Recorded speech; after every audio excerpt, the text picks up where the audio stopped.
Shawn, are you ready? I am ready. I'm gonna undo your screen. Okay. Let's see.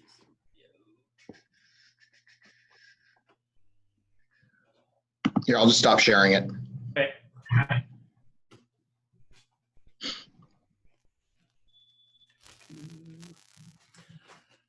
Okay, let's get this party started. Before I introduce our speakers today, Dr. Shawn Arent and Dr. Bill Campbell, first I want to let you know this is the first of many webinars we're doing.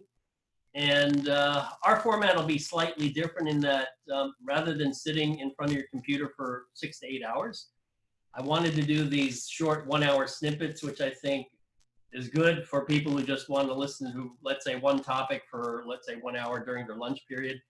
I think it makes it easier to digest. So that's the format. Our next webinar is actually July 8th. It'll be on creatine. Dr. Darren Candow and Dr. Scott Forbes will be conducting that webinar.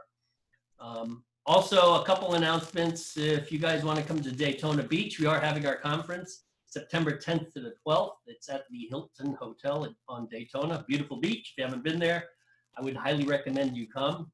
And also, I just want to give special thanks to Stronger You Nutrition. They signed up a lot of their personal trainers to attend this webinar. Hopefully they'll get something out of it. And just before Shawn, you start, I've heard you give a talk as it relates to physique and sports nutrition.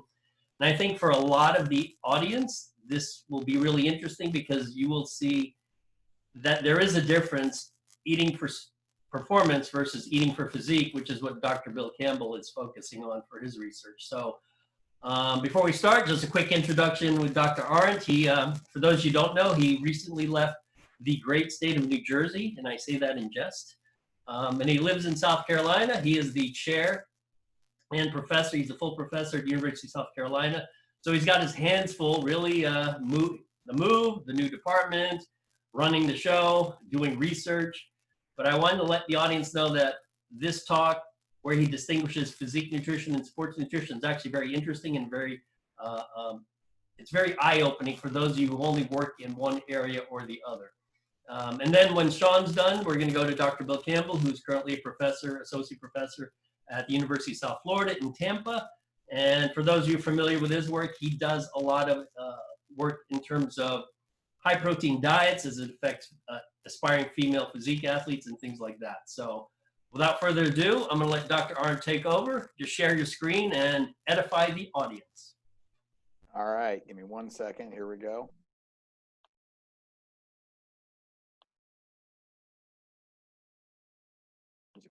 There we go. All right.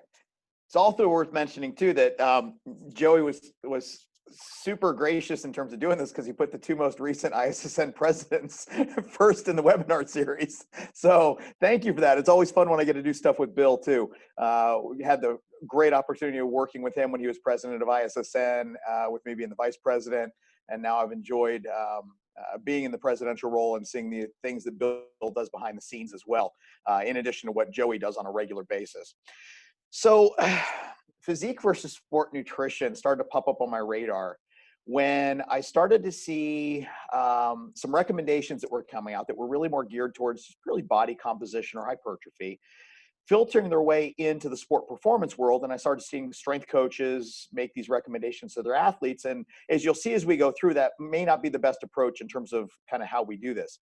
So what I thought I'd start off by doing is kind of giving you a little bit of an idea of form versus function, if nothing else. And so Dorian Yates is probably my favorite previous Mr. Olympia, and certainly has a very distinct look to him. And then you compare that to, for example, arguably the greatest Olympian of all time.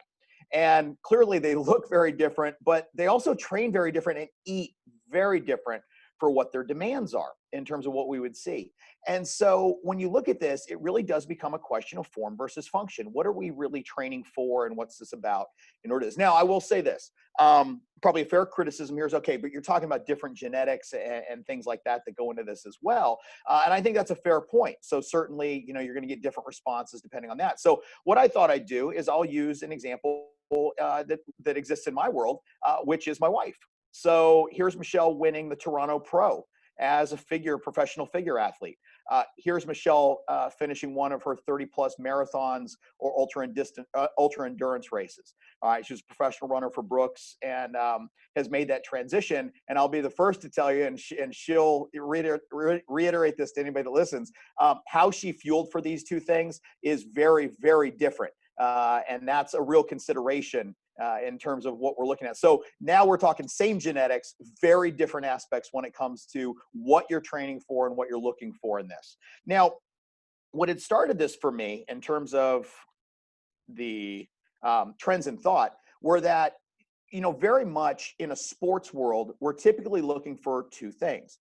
One is how much can I do? And the second is how do I maximize my training, right? So it's not what's the least I can get away with.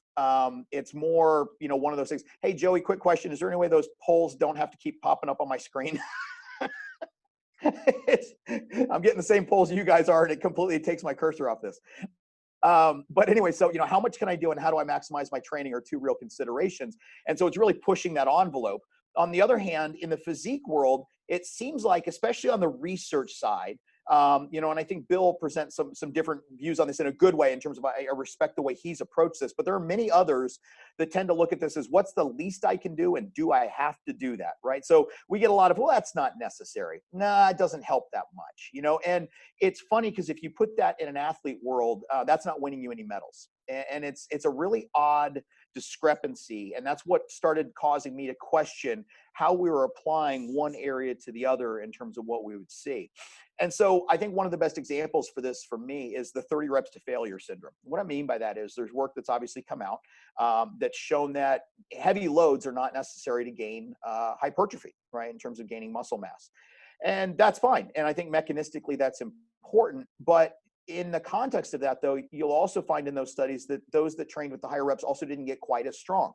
Now, for the average individual just looking to gain some size and gain some strength, that's great. For an athlete, that might be the kiss of death when it comes to full success. And we kind of approach this thing of, hey, do I really have to do that? And there's so many ways to get at this. And, in our world, especially working with high level athletes, the reality is you need to know two things. One is minimal effective dose, but the second is maximal tolerable dose. How far can we push this before there's a downturn? Because if you train with minimal effective dose in that population, you're not winning any championships. And that's a real consideration. And the same thing applies to how we fuel them as well. And so that's driven some questions that we've started to ask in terms of how we look at this. Now, where a lot of this started with the concept of nutrient timing. And I think this is where you really start to see some discrepancies in these two worlds. And really what happened is, from a nutrient timing standpoint, there were these critical periods that were identified. And really the bulk of the work really started in the during phase, right? Like, what do we need to do to fuel during exercise? And then we've spent a considerable amount of time looking at, okay, what about after, all right? And so it kind of comes down to, do you fuel before, during, after? Is that all that matters? And the reality is we're now finding that nutrient timing expands through the whole day. How you time your meals, how you eat at night, and the things you do to recover.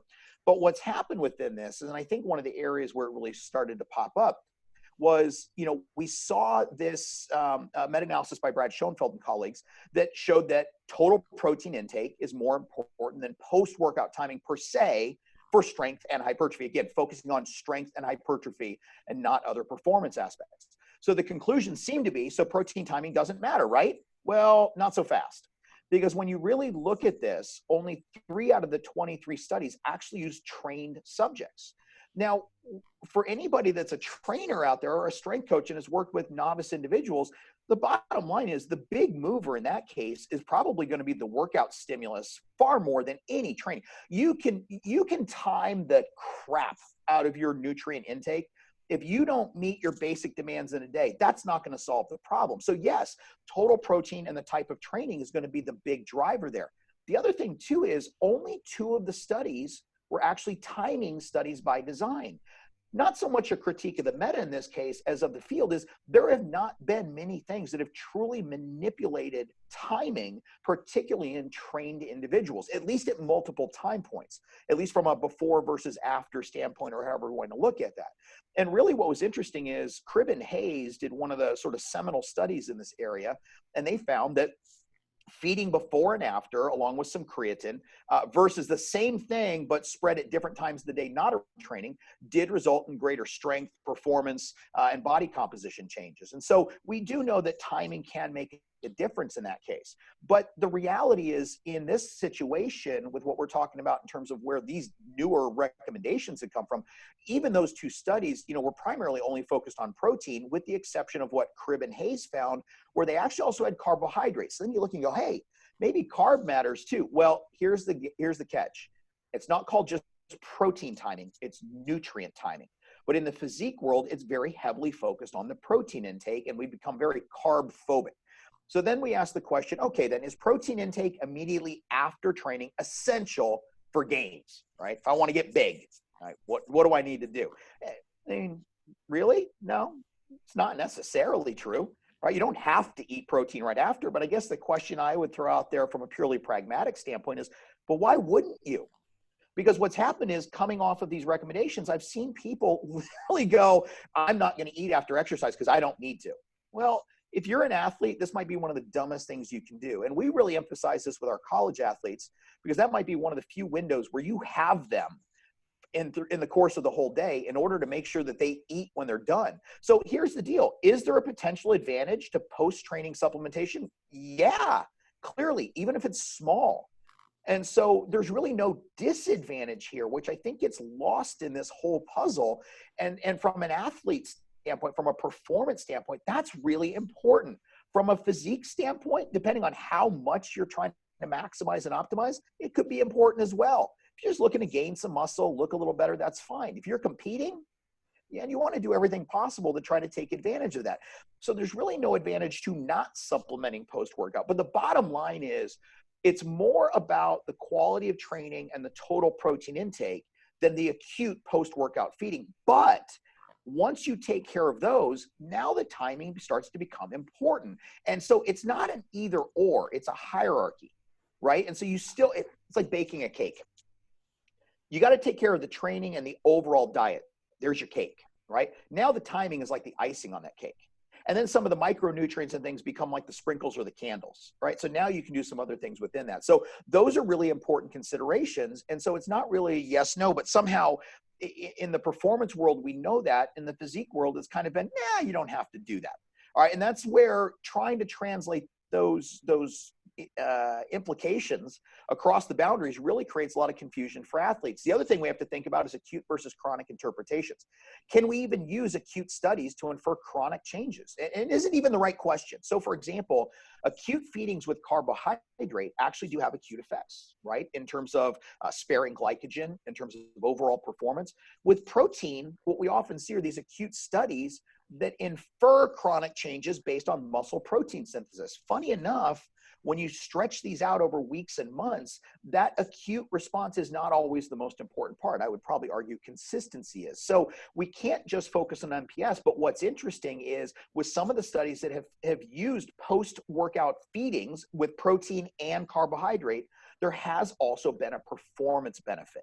And so in the performance world, that starts to matter. One of the things that I've noticed that I think gets lost sometimes is part of what seems to be missing with regard to physique nutrition is not just the recovery right then and there, but the need to maximize the next session.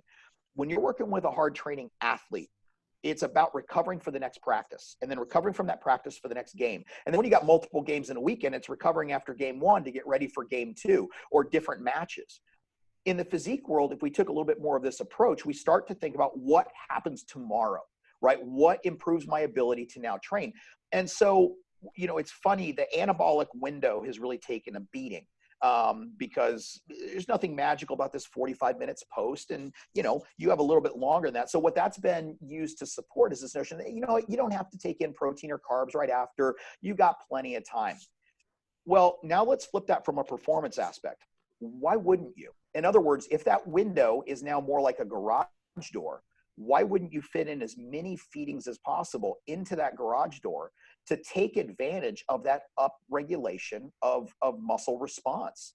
And I think that's important. And so instead of looking at simply as a window of necessity, we should look at this as a window of opportunity, especially when we start translating this to the performance aspects that go beyond body composition. This now starts to filter into during training as well. I think one of my favorite studies, so the sport that we've primarily worked with is soccer. That's my background. And we had great success at Rutgers, especially on the women's side, with some of the things we were able to accomplish. But when we look at during training considerations, there's some really cool information we can glean from classic work that was done in this area. Bengt Saltine. Right, and if you don't know who Bengt Saltine is, please look him up, because he's the reason most of us in this field now have a job in terms of what we do. But he actually showed that muscle glycogen over the course of a soccer match declined from 96 to almost 9 millimoles per kilogram water or wet weight. And so when you're looking at that, that means that basically they came close to complete depletion in a 90-minute match. However, if pre and halftime feedings were used, dribbling speed was increased during overtime in other studies. There's mixed results for agility and jumping, but there have been found to be positive effects on cognition and under fatiguing conditions. Now, what's interesting is for most weight training workouts, the way we do them, they're not nearly as glycogen depleting as people think they are. It might be about a 40% glycogen depletion. So on the physique side, is feeding during necessary? No, not really. It might help a little bit, but it's not real high on the hierarchy list in terms of versus pre, post, and other times. In the sports world, actually that during part is critical. Ask anybody that's been on a bike for 6 hours climbing mountains. Okay, you can't get away with not doing this. And so that becomes a real consideration when we think about what happens during that period of time. But the other thing too is where this becomes relevant across both fields, where it should, but doesn't really get talked about in the physique world, is glycogen depletion increases protein degradation. All right, so like I said, at most you're 40 or 50% depleted with most of the stuff we do. Now, I've seen some people use some results in Wingate testing to suggest that we get this almost complete depletion with high intensity intervals. That's actually not true. It's not a linear relationship. So if you do one Wingate test, it's about a 20 to 30% depletion. Doing two doesn't mean 40 to 60% though. It starts to plateau in terms of preservation. So again, we're looking at maybe a 50, maybe 60% depletion, which is not that hard to recover from. So when wouldn't you potentially want to replenish? Well, one situation might be using a train low approach. And I know James E. Morton, Trent Stellingworth, they've done excellent work in this area, where what you do is you perform in a carb restricted state. All right, so you do a high intensity session the night before. You don't refeed carbohydrate. You feed protein though. And then the next morning you do a steady state workout without feeding carbohydrate, but you do feed after that. And it's been shown to upregulate mitochondrial biogenesis. And some studies, not consistently, but some studies have shown a performance improvement. Interestingly, the one commonality in all of those studies is they fed protein prior to that morning workout. Now, where we start to see this in the physique area is fasted cardio, and this notion that, hey, if I do cardio in a fasted state, it's more fat burning, I'll get leaner that way. Really, the research doesn't support this. And as a matter of fact, rather than fasted cardio, if you want to train in a carb depleted state, that's fine. You're probably not much fun to be around, but whatever. But the reality is it would do no harm, and it would probably do good to feed protein before that instead, because you do diminish the muscle protein contribution to that overall energetic need. And it's one of those things that can help in recovery, and then feed carbohydrate after. But, you know, unfortunately that train low approach has been interpreted to support fasted cardio. And that's not actually that's not what's actually been found. All right. Now, from a recovery standpoint, we want to take advantage of this post-training period of time and take advantage of what are called GLUT4 transporters.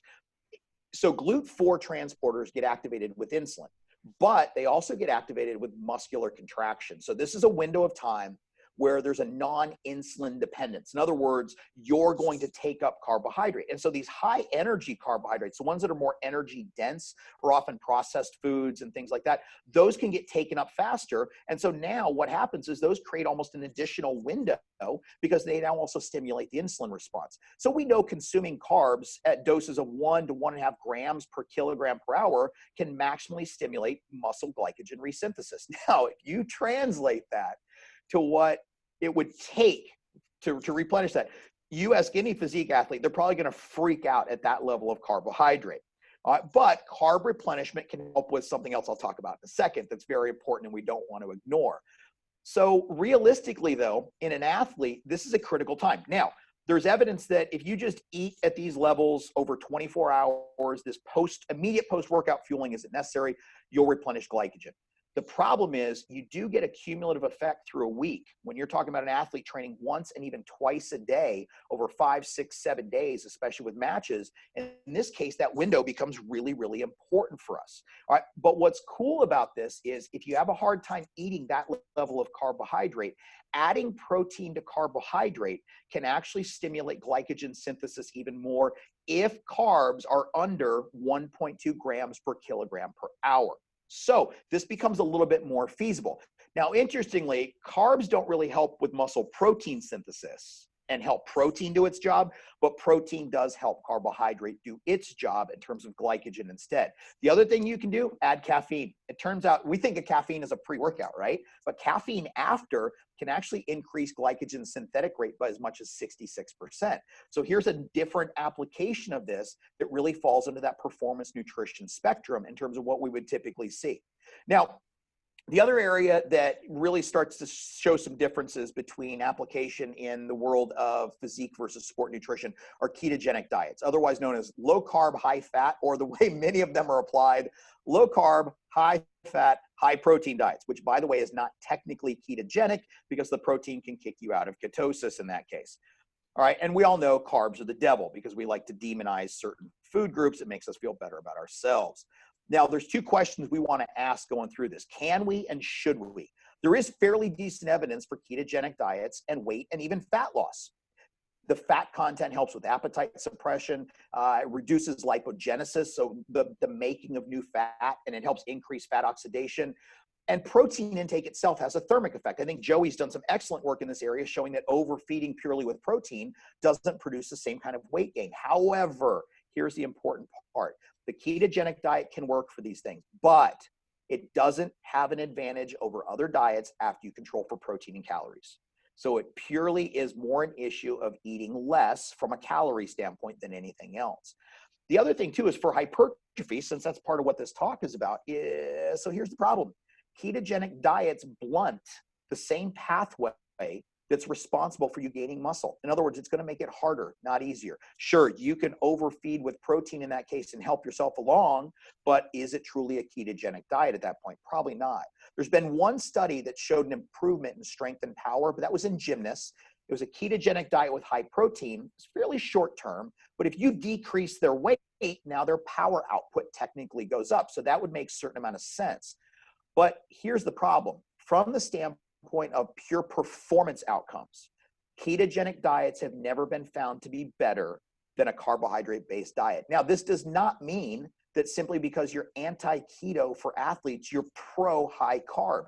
No, carbs can be cycled and periodized. It's not an either or, all right? And as a matter of fact, you don't have to feed high carb all the time to do that.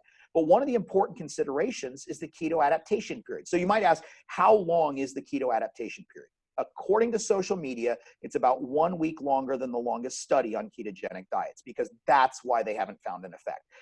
Sorry, but at this point, Louise Burke and her group have done 2 excellent studies in this area in Olympic level endurance athletes. And they found that ketogenic diets impaired performance, and keto adaptation in terms of the ability to get into ketosis and utilize those fuels was done within a week.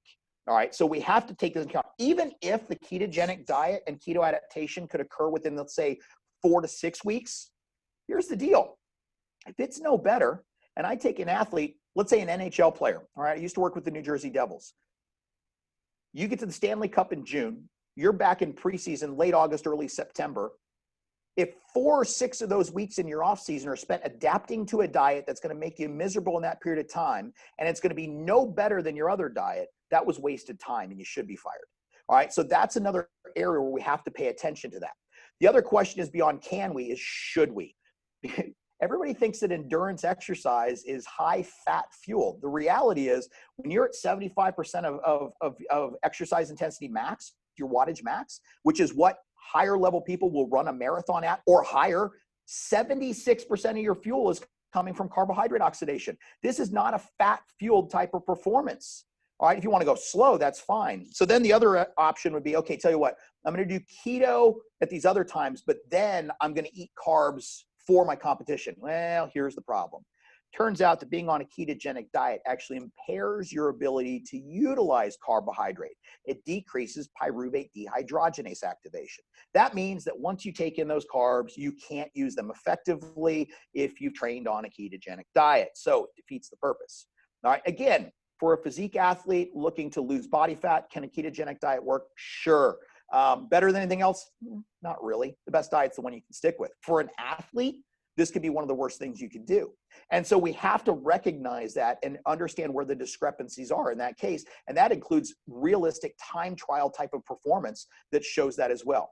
So why do we need carbs? Glycogen stores are limited, depend largely on the nutritional status for sure. But the reality is your own glycogen stores, which you're going to use in moderate to high intensity work, is only going to last 90 minutes to 3 hours. The other problem though too is if you deplete glycogen, and this is the part that people lose sight of, when you get an increase in muscle breakdown, you also get immune suppression. And so we do see a disruption of the immune system. Now, for those of you that are familiar with this little thing we have going called COVID, timing on this is fairly relevant, all right? And so from an immune standpoint, carbohydrate intake actually provides immune protection. It attenuates the cortisol and epinephrine response that we see during long duration exercise. And we also see that just feeding with a carbohydrate solution can help reduce this problem. And so that cytokine response, the inflammation, we actually looked at this quite a bit when I was at Rutgers. We've got a number of papers published on this. But certainly, if you're starting to look at insufficient energy intake after training in games, there was a notable uptick in markers of breakdown over the course of the season. And preseason was super demanding for this. And so when you start to look at the hormonal and biochemical implications, this is a very real consideration and one that we can't dismiss, that we have to take into account. So yes, in this case, while we might look at carbs might make you fat or however you want to interpret that, for an athlete, you got to fuel for the work necessary. All right, you got to feed the machine. And that's a really important consideration. Now, there's a few other contradictions between these two worlds as well. One of the big ones is thermogenics, right? So in the physique world, people purposefully look for something that's going to help them waste energy, right? I want to burn more fat without having to do more work. What can I do to do that? In an athlete world, that might be one of the worst things you can do. You want to preserve that energy, right? And oh, by the way, most of these things don't work anyway. But the reality is that thermogenic effect has translated to then athletes using it, thinking it'll help them get lean, not taking into account the fact that it might impair their performance in that case. Energy availability is another concern, all right? As a matter of fact, so low energy availability does have similar effects within an athlete or physique population, but the bottom line is it has different causes. You know, in one case, in the physique world, it's purposeful restriction of calories to try to look a certain way on stage. In the athlete world, it may be that you're not eating enough. The other thing too is let's think about making weight, right? Stage ready versus ring or mat ready. My wife has often argued that physique competitors are not athletes.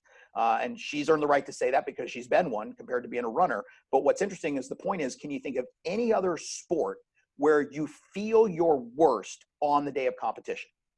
That would generally be a bad idea in almost any other world. But you're depleted, you're ripped, you look great, but you feel like crap. All right, it was funny. I remember first marathon event I ever went to with her that she was running. It was actually Boston. And oh my God, everybody was so happy. And they're about to go out and run 26.2 miles. What the hell, right? But they were going to do it. But they weren't miserable because they weren't depleted. All right, with sports in season, your goal is typically maintaining weight or cycling. If you're a wrestler, you kind of go up and down. MMA, boxing, we've worked with those guys. Yeah, we'll bring them down to make weight, but it doesn't stay like that throughout. And we try to put the weight back on them after weigh-in so they don't feel the worst. And if you do this wrong, yeah, they're going to get knocked out because now they're not ready for that. And that's a real consideration. So even the weight issue is problematic. And then the whole if it fits your macros thing. Right? This one drives me nuts a little bit because it seems to ignore food quality, though proponents of this will acknowledge that protein types matter, but somehow carbs don't. For an athlete, the quality of fuel really starts to make a difference. And unfortunately, that's moved into the performance world and thinking, oh, I just have to hit my macros, when in fact, how you hit them also matters, plus the notion that we do need to cycle depending on the phase of competition and what we ultimately need to do. So what is some common ground then? Well, one thing would be protein. Whether it's a physique competitor or a competitive athlete, protein is going to be a critical component of the diet. The second one is creatine, right? From a muscle building standpoint, but also a performance standpoint, creatine has been found to be useful in both populations. This is translatable research. And then finally, performance enhancing drugs.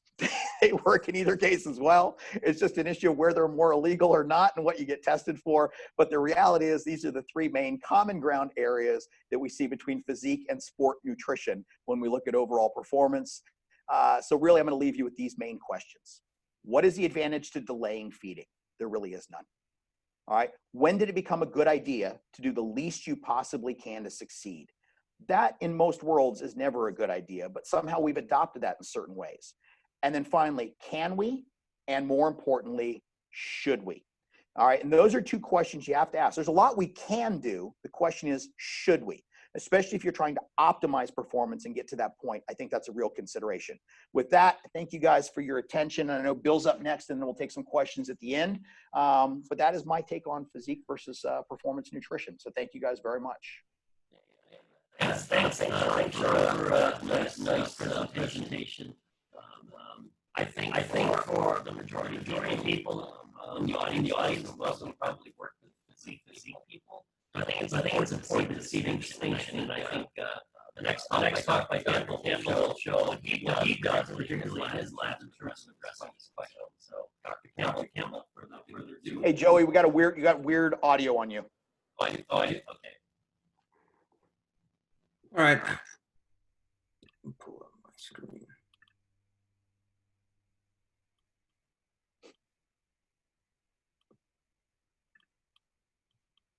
All right.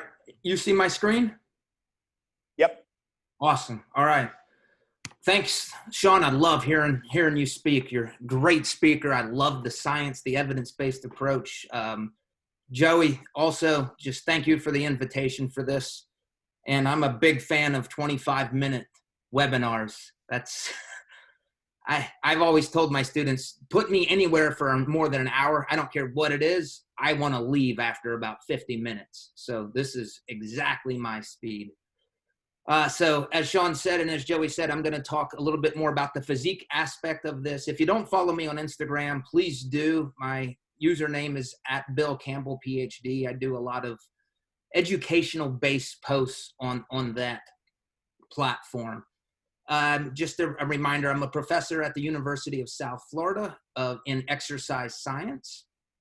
That's the University of South Florida is located in Tampa, Florida, and I direct the Performance and Physique Enhancement Laboratory. And really there's two different directives that my lab takes. One is more performance nutrition, which is exactly the stuff that Shawn has been talking about. And we're looking mainly at the resistance exercise strength performance aspect of things. So how to increase strength, muscular power, muscular endurance. The other aspect of what we focus on is physique enhancement.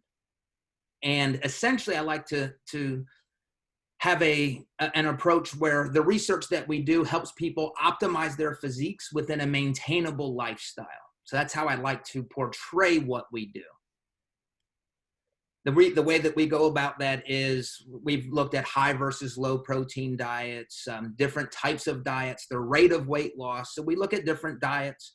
We always include resistance exercise in our weight loss studies, sometimes different dietary supplements. And we're also very focused on maintaining metabolic rate with weight loss in these populations. So here's what I'm going to talk about for the next 20 minutes or so. I'm going to give you the audience context. That's an important consideration. My personal philosophical framework for dieting, and again, this is a physique approach. What makes a diet effective? That's my question for you. And then I'm going to discuss two research studies that we did in my lab that kind of embrace this dieting to optimize your physique within a maintainable lifestyle. Now, one thing just throughout this, Joey informed us the other day that a large number of you are in the personal training profession. So the language I'm going to use is a lot of client-based interaction. So if you're communicating with a client. So my research is focused on an already fit person. This unfortunately does not include an obese population. So the research that we do, the subjects that we recruit, the endpoints that we're concerned with, it really is focused on people who are already fit, who want to improve their physiques. And let me define that. That's gaining more muscle and losing more body fat.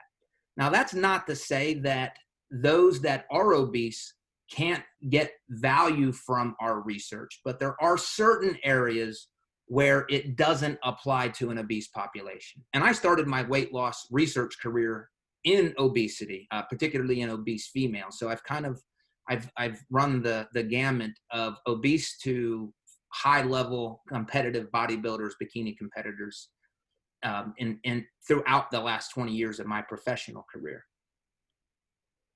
So here's my personal philosophy, and my personal philosophy, while I don't allow it, or I try not to allow it, bias my research designs, it does influence the type of things that I do research. So here's the statement. Dieting is difficult. It's hard. Let's not make it more difficult or harder than it needs to be. This is my biggest pet peeve. People want to take things to level 10 when they should be focused on level 1. It's just crazy amounts of detail. And another philosophy I shared, let's keep things simple. Don't complicate things. Focus on simple things. And then if you can master them, sure, let's try something more complicated. I get accused of beating a dead horse a lot. I say the same things over and over. And I do that on purpose as an educational tool to drive home points. So I'm going to do it right in front of your eyes. I'm going to have the same slide again. And I'm going to say it again because this is the entire reason for my time with you during the next 20 minutes. Your clients struggle if they're coming to you for weight loss. It is hard to lose weight.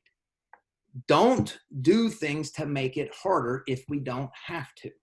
Let's embrace the fact that it's difficult and work with our clients' natural lifestyle, food choices, activities, exercise patterns, etc. So the 2 studies I'm going to summarize for you in a few minutes from my lab do this. So here's a slide that I, with permission, stole from Sohee Lee. And I love this. This is a great education in one picture. And basically what this slide is telling us is that all these diets work. Any diet that you can stick to that creates a caloric deficit will be effective for losing weight. So is the zone diet better than the Ornish diet? Is the paleo diet better than ketogenic diet? What about the Atkins diet? Flexible dieting is what I'm going to talk about. They all work for everybody who can follow them. Now, I do have some suggestions that I believe is an ideal diet for most people, which I'll talk about later. But you're going to always hear me go back to the consistent theme. Choose a diet that you can stick to. Which, there was my first question, and I already gave you the answer. The best type of diet for your clients to follow is one that you will follow if you're on a diet, or one that they will follow. And in that sense, I really encourage people to treat your bodies as a scientific experiment. Let's say you want to try the Weight Watchers for a while. Well, Weight Watchers wouldn't be at the top of my list, but if that's something that you feel confident in that you can execute on, then let's try that for 2 months. Let's see what happens. Then let's try a different diet. So we're constantly trying to experiment with things that help us execute on a caloric deficit consistently over time. So that's another way of saying this same philosophy. So the first study that we did in my lab that kind of started this lifestyle nutrition component was a flexible dieting study. And I have up there too, if it fits your macros. Some people refer to this style as if it fits your macros. The people that are vested in this tend to separate them. The if it fits your macros, as Shawn was saying, kind of has this Pop-Tart credibility issue where it really makes no difference what types of foods. And that can be the case. And you actually can do that much more so with physique goals at the detriment of your performance goals. So I have my former grad student, Lauren Conlon, on here to give her credit. She designed this study and coordinated this study. And I want to make sure we're all on the same page. When I use the concept or the term flexible dieting, let me define that by what it is not. And what it is not is a rigid approach to dieting. So a rigid diet is what most people think of when they think of going on a diet. They're given a diet or a list of foods that says this is what you should eat for breakfast, lunch, and dinner. And here's a snack if you want to have a snack. Now, that actually may be a great approach for some people, but it's for a lot of other people that's not the best approach. So knowing that's what a rigid diet is, a flexible diet is kind of like the libertarian perspective of dieting, where you choose what you want based on your needs and desires. Again, as long as you're not harming any other, I guess, food groups in this case. It is calorie counting. You cannot get away from this. It's a calorie counting approach to dieting. But more specifically, it puts more of an emphasis on the macronutrient contents of your diet. So you're tracking the amount of carbs, protein, and fat in terms of grams. And of course, if you know the conversions, that gives you your total calories. So what makes this unique and different than a rigid diet is rigid diets will often say, hey, eat broccoli and asparagus with chicken breast. And those are your carb and protein sources. Flexible dieting really doesn't discriminate between different types of carbohydrate sources. If you prefer to eat oatmeal for your carb source. If you prefer pasta is better for you. So there's a main difference. Same thing with protein sources. Now, there is a general consensus that a majority of your protein intake needs to come from high quality protein sources, animal sources of protein. But once you make that concession, again, we don't spend a lot of time debating on this type of protein or that one. If you like chicken breast, that's what I like because I'm cheap and I can get a ton of chicken for less money. I eat chicken. Shrimp, great. Lean beef, be another source. So as you can see here, the name fits it well. Flexible dieting gives you choices as long as you adhere to a caloric deficit. Now, one of the major criticisms of this approach, and rightfully so, it can be quite obsessive. You're constantly counting calories, you're logging your food intake, and it's not something that you do haphazardly. It does take a lot of dedication and discipline. But to that, I would say, I think a lot of people would benefit from that, even if it's just for a few months of their life, just to learn about food education. What does this food have in terms of carbs and fat? So that doesn't have to be a negative approach. So back to the study, what we did was we recruited resistance-trained males and females, started with about 40, ended with somewhere in about the low to mid-20s. People, whenever you do research, especially weight loss research, people tend to drop off pretty quick because, as we admitted and said earlier, dieting is difficult. And remember, the people in my studies, they don't really need to lose weight. They are not overweight to start. They're just looking to optimize their current physiques. So in this study, we had a 20-week intervention period, and we divided it into two different sections. We had a 10-week diet phase and a 10-week post-diet phase where there was no dieting. Two groups, and I'm going to explain what these diets look like in a moment, but we had a flexible dieting group and a rigid dieting group. And this was the only study in my lab's history where we didn't supervise the workouts. Instead, we told the subjects, don't change anything about what you're currently doing with your resistance training and your aerobic exercise. We do want you to log everything and turn that in, but you're going to do this on your own, and we don't want you to change anything. So here's just a figure of what this study looked like. Again, the left side is the 10-week diet phase. The right side is the 10-week post-diet phase, where they were told, do whatever you want. You don't have to diet any longer. If you were previously tracking all of your macros, you can continue to do that if you'd like, but you don't have to. So we don't have many controls in that because we told the subjects, this is your life, do what you want. Now, in terms of the diet details, regardless of what group they were assigned to, everybody reduced their baseline calories by 20%. So everybody was in a 20% caloric reduction. We kept protein high. Everybody had to ingest a minimum of 2 grams of protein per kilogram of body mass. This is approaching a gram of protein per pound of body weight. So once they set their protein, they still had additional calories that they could eat. And we said, it doesn't matter, again, the sources of your food, but attempt to get about half of your remaining calories from fat and the other half from carbohydrates. Now, the rigid diet group was given a diet that was prescribed to them by a registered dietitian, and it gave them a meal plan. It said, here's your breakfast, here's your lunch, here's your dinner. And again, this was done for 10 weeks. They were told to not deviate from this individualized nutrition plan that was prescribed to them. The flexible dieting group, as you can imagine, we're told, hey, we don't care what you eat. Just make sure that you don't overeat, like make sure that you're hitting your calories, which is 20% less than your maintenance calories. And you have to get 2.0 grams of protein per kilogram of body mass. Do those 2 things. We don't care where you're getting your food choices from. So now let's look at the results. I want you to focus on the left side of this first. This was the diet part of this. And by the way, we presented this data at the ISSN conference. I believe it was 2017.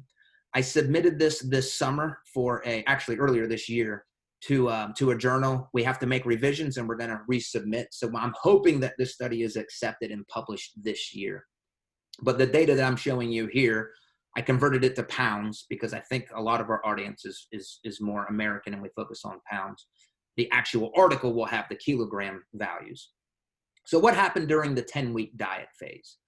Essentially, there was no difference. Whether the subjects followed a rigid diet plan where they couldn't deviate from the plan, or they deviated as much as they wanted in terms of food choices, they lost approximately the same amount of weight, approximately the same amount of fat mass, and they were able to pretty much maintain their muscle mass during this study. Now, remember, they were resistance training throughout this process as well. So essentially, the major take-home message of this study is if you go on a flexible diet, during the diet, it apparently is no better or no worse than a traditional dieting approach. So once again, if you like having more choices, this is a good choice for you to try. It's no better or worse. The only difference we found in our study manifested itself in the post-diet period. And what you'll see as you look to the right-hand side of our table here was that for some reason, and I'm going to elaborate on this, the flexible dieting group gained a significant amount of lean body mass or fat-free mass as compared to the rigid diet group. Now, I'll let you look at just the individual subject data here. The left side is the fat mass. The black bars are the flexible dieting group. The gray bars are the rigid diet group. So not much of a difference with fat mass during the diet. Also during the post-diet phase, the fat mass again was pretty equal between the groups. But look at the muscle mass on the right-hand side of this. If you look at the number of subjects in the flexible dieting group, over 90% of them, I think it was 12 out of 13, actually gained muscle mass in the post-diet period, and only 25% in the rigid diet group gained muscle mass in that period. Now, a wise person would say, well, why do you think that difference happened? And unfortunately, I don't know, because we gave up control in a lot of this. But let me tell you what we can eliminate. The first thing we asked was, well, did they eat more protein after the diet was over? Did the flexible group have more protein? No, they didn't. Did they eat more calories during those 10 weeks? No. So calories were not significantly different. Protein intake was not significantly different. What about exercise? Did they do less aerobic training? Did they do more resistance training? The answer there again is no. There was no differences in their exercise times the amount of time they spent in resistance exercise, and the amount of time they spent in aerobic training in the post-diet period. The one thing that we don't have data on, which could help answer this, we did not monitor the intensity of the resistance exercise workouts. So maybe those in the flexible dieting had more intense workouts during the 10-week post-diet phase. We don't know. The other thing that we hypothesize is based on psychological stress levels. So Dr. Bartholomew from the University of Texas, he did a really well-designed study in college students that reported that when psychological stress levels are higher, the adaptation to a resistance training program is significantly reduced. So you do not adapt to the training stimulus when you have higher stress levels. So we question in our discussion, is it possible that being on a rigid diet for 10 weeks caused more stress? We don't know because we didn't measure stress, but it's an area for further investigation if anybody would be to follow this study up.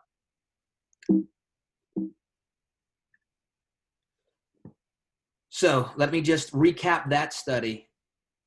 If you prefer choices in your food intake, if that's how you naturally are, we know that that is just as good as being more rigid in your food choices when dieting.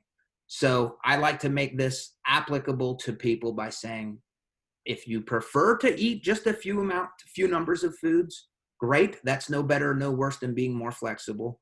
Or if you prefer a much more flexible approach, according to our data, you're not hurting yourself with this. The most important thing is that you have a caloric deficit and that you have a relatively high protein intake. All right, so now this leads me to my second question, and then I'll summarize our next study. How do people normally eat on a weekly basis? Well, I'm going to answer this for myself. I eat considerably more food on the weekends. It's how I naturally live my life. My schedule is not as disciplined on the weekends.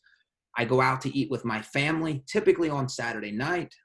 We will also typically get pizza on Sunday. So naturally, my lifestyle is such that I eat more food on Saturday and Sunday. Here's a study that was published in the Journal of Physiology and Behavior, which found the same thing. If you look at the very top, you'll notice that total caloric intake is significantly higher on the weekends, on Saturday and Sunday. Even Friday is considerably higher than the other days. So this tells us that most people will choose to eat more food on the weekends. So this begs the question, all right, so if this is how you normally live your life and this is natural for you, what if we designed a diet for you to follow that also fit into this normal lifestyle choice pattern for you? And this goes back to, we know dieting is difficult. Let's not make it harder than it needs to be. And this led us to a study that we published a few months ago called what I just call it shorthand, our diet refeed study. So this was published in a Journal of Functional Morphology and Kinesiology in an issue that Dr. Antonio actually edited, a special sports nutrition issue for that journal. And what we did in this study, and this is very similar to all of our studies, we recruited resistance-trained subjects. This one happened to have males and females, and we put them on a diet for 7 weeks. We randomized the subjects into a refeed diet, and we're going to call that the intermittent carbohydrate refeed diet, or a continuous diet. And I'm going to give you the details of these diets in a moment. The subjects resistance trained 4 days per week, and we supervised every rep, every set during these 7 weeks. And our main interests were changes in body composition and metabolic rate. So now let's look at the diets. We cut their calories by 25% from maintenance levels. Again, we're basically saying you're going to lose weight. And our intent here is that you lose mostly fat. In addition to cutting their calories by 25%, we also told them you need to get high protein, so 1.8 grams per kg. And once again, with any remaining calories that they had left, choose what you prefer, but approximately half from fat and approximately half from carbs. Now, how did the two diets, how were they different? Well, the intermittent carbohydrate group dieted for 7 straight weeks. But instead of dieting every day, they only dieted 5 days per week, Monday through Friday. On the weekends, we said, we want you to increase your calories, but there's a catch. We want you to increase your calories all from carbohydrates. Don't increase your fat or your protein. So just carbohydrates. And we want you to take it back to your maintenance level. The other group dieted for 7 straight weeks every single day. They never got to take a break during the 7 weeks. Now, here's a really good breakdown of what the week looked like. For the continuous group, which the group that didn't take a break, you'll notice that every single day for 7 straight weeks was a 25% caloric reduction. But in the refeed group, if you look at the red cells in the table on the weekend, we increased their calories back up to 100% of what they were before they were dieting, which meant that they had to diet harder Monday through Friday. So they had to actually dig a little deeper for 5 days per week, so that at the end of the week, they had an average caloric deficit that matched the other group. So now our question is, did this help these subjects taking this break? Did it hurt? Was there any harm done in terms of their body composition? Well, what we see here is basically the same amount of overall body weight was lost. No differences in the amount of fat. The difference showed up in the amount of muscle mass that was lost. So the group that dieted every day for 7 weeks lost a significant amount of muscle mass. They lost 3 pounds, whereas the group that kept taking breaks, they only lost 1 pound. And when we took out water, or when we controlled for body water, basically making this a 3-compartment model, there was a significant interaction between the groups in favor of the refeed group maintaining their muscle mass. Now, I'll tell you that the likely reason here is the carbohydrate group. Well, let me say this. When you're dieting is a catabolic state. Everything about it is breaking down. But this other group, they had 2 days every week where they weren't in a catabolic state. And in fact, they may have been in an anabolic state because over time, their metabolic rates went down and they might have been eating a little bit above what would have been their baseline calories. So there's one potential reason why we saw this difference. On the left-hand side here, you'll see the refeed group in terms of how much fat they lost compared to the continuous group on the right-hand side. And as you'll see, no real differences. Here's the big differences. And again, these are individual. Every bar you see is an individual subject. The refeed group, approximately half of our subjects gained muscle mass during this diet. And these were resistance trained subjects. Not all of them were highly advanced, but I believe they had at least 6 months of resistance training experience. So these were not newly trained people. And notice that nearly every subject in the continuous group lost muscle mass. And lastly, what about RMR, metabolic rate?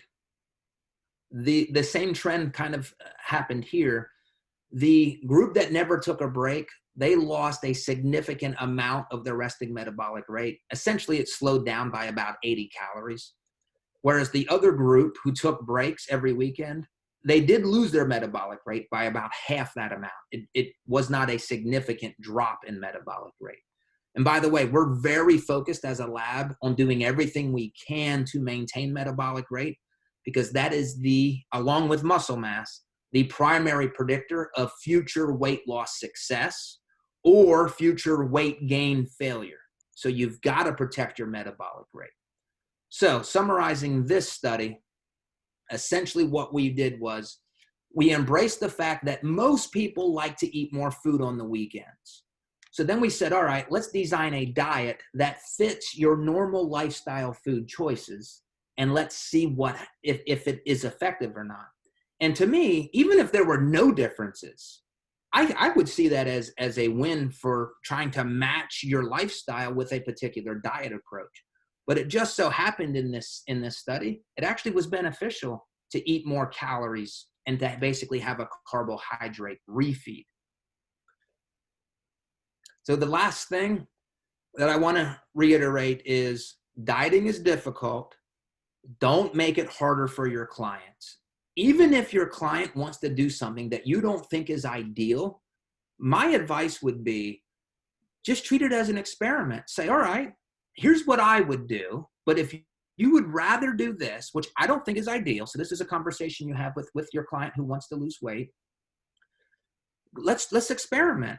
And then after a month or two of experimenting, then maybe have an agreement. Let's try it my way, and I'm going to ask you to do these things. That way that hopefully they're bought in, they're motivated to embrace the approach.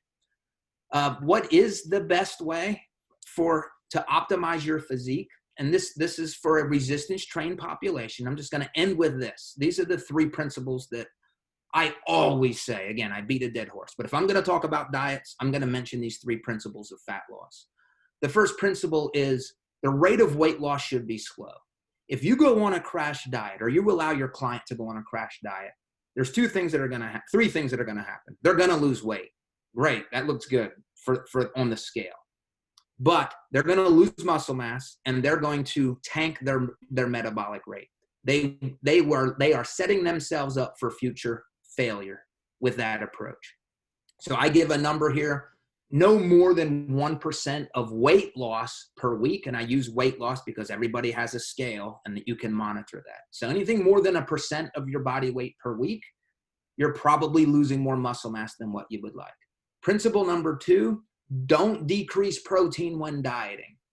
So I'll give a floor value here. Don't go lower than 1.6 grams of protein per kilogram of body mass, or about 0.75 grams per pound of body mass. And in fact, if you can even go higher than that, it's better, but don't go below those values. And then the third one is obvious because this applies to resistance trained people, but resistance train when dieting. Remember, dieting is catabolic. Resistance training is an anabolic stimulus that we can give our body to give it something, a portion of the day that has an anabolic stimulus along with high protein in an otherwise completely catabolic situation. All right. Thank you very much again, Joey, for the opportunity to be part of the first one and to pair me with Dr. Arent, who's one of my idols as a researcher. This has been great. So thank you.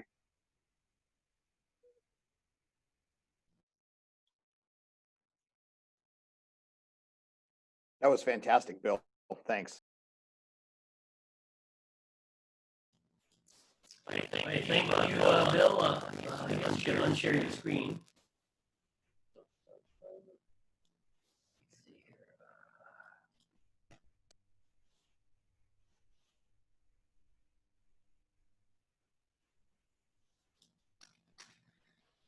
Okay.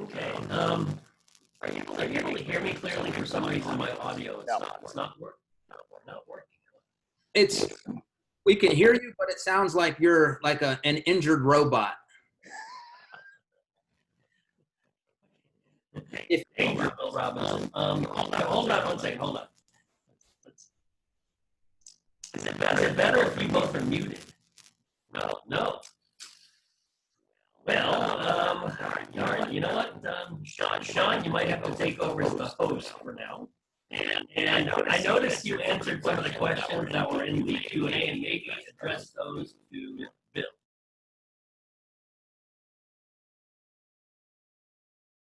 Yeah. So if anybody wants, and Bill, if you can see the chat box, there's probably some stuff that you can answer as well. And certainly, again, thank you on behalf of ISSN. Thank you all for tuning in. We greatly appreciate it. It's always a pleasure for me to get to do anything with Bill, and especially with Joey and the whole ISSN group. And honestly, you guys have had some great questions throughout this, which I think is fantastic. And I think we covered a lot in an hour, and I'm sure most people's heads are going to explode now. So thank you for that. There were a couple questions that came through regarding some refeeds and things like that. And I think Bill kind of addressed it at the end, and I had answered in the chat box that during those refeed days, you're not looking to decrease protein. You're just changing the carbohydrate. And I think one thing you could look at, and even if your protein intake's really high, yeah, I mean, could you come down from a caloric standpoint? Sure. But I think more importantly, what we're looking at is periodizing. And then really what Bill's kind of talking about is whether you use the word refeed or nutrient periodization, it's kind of the same idea in terms of what we're getting at versus those highs and lows. And I think that's important. And another question was asked about whether or not women would be better off with a high protein, low carb, high fat diet from a body recomp standpoint. The reality is, I don't know that any of us would necessarily recommend a high carb diet anyway for body recomp for females, but also realize in some of the athlete studies that have been done, women actually have a harder time glycogen replenishing.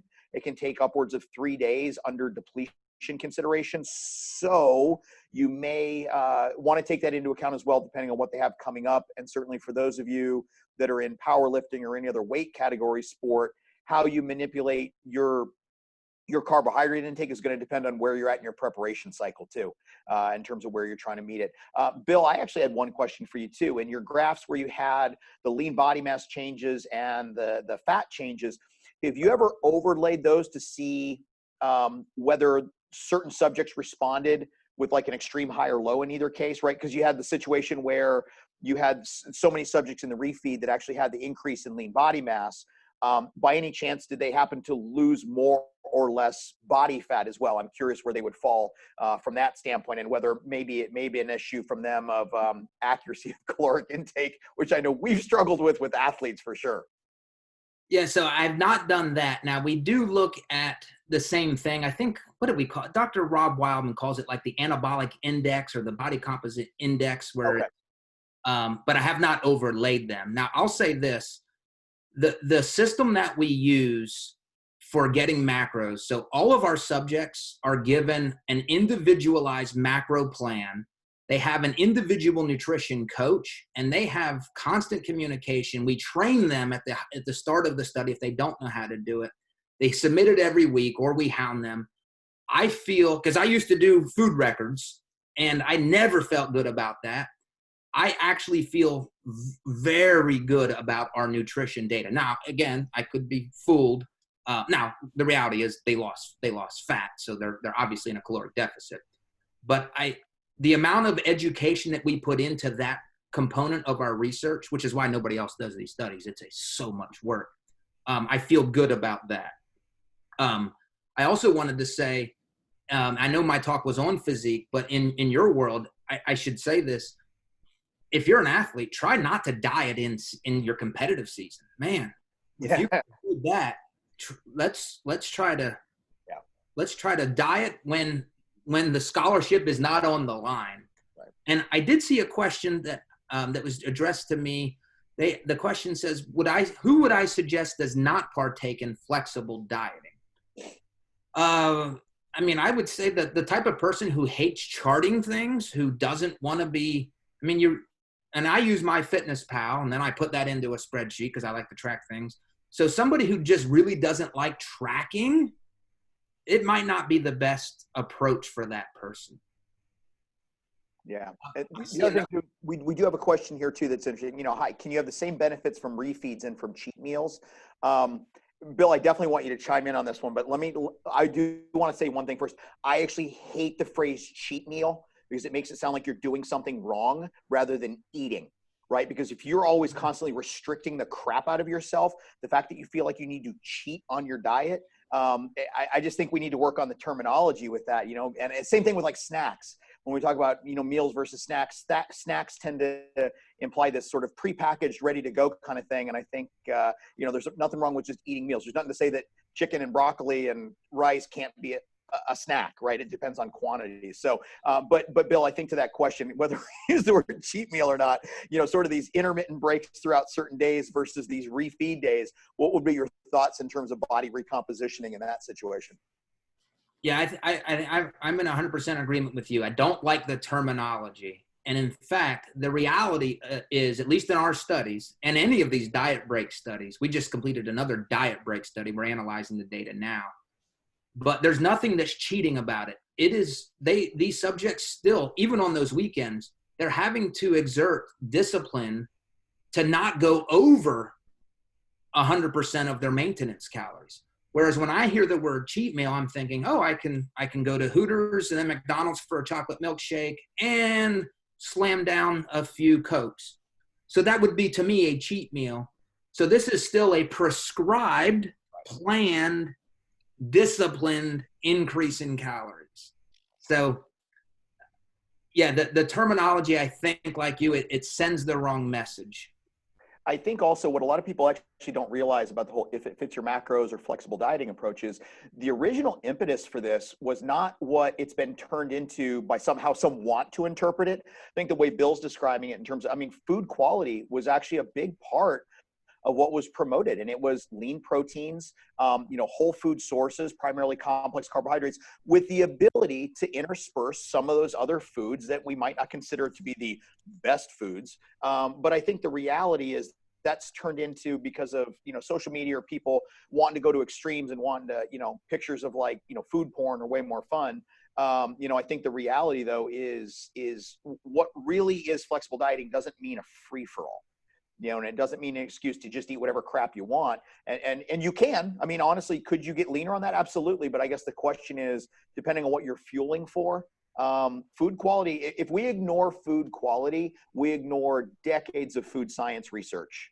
And if anybody's interested, look up some of the issues related to processed versus whole foods in terms of metabolic changes as well. Not to say you can't have some of these things in your diet. It's just a question of whether you want to eat Pop-Tarts all day. And that's nothing that Bill's ever advocated for. And I think your approach to flexible dieting is a much more pragmatic and practical one. And I think the other thing for a lot of people to realize too is, when we're talking about sort of these refeeds and all these other factors, like you said, you feel really good about your nutrition data because of how it was controlled. People need to also understand what happens now when you move it into a real world setting and people aren't constantly checking up on you, because that's where diets get complicated. And I think Gabrielle raised a fantastic question, which is, to what extent are other aspects of mental and emotional health considered in determining the maintainability of a diet? They're not often enough, and I think that you need to know who you're working with.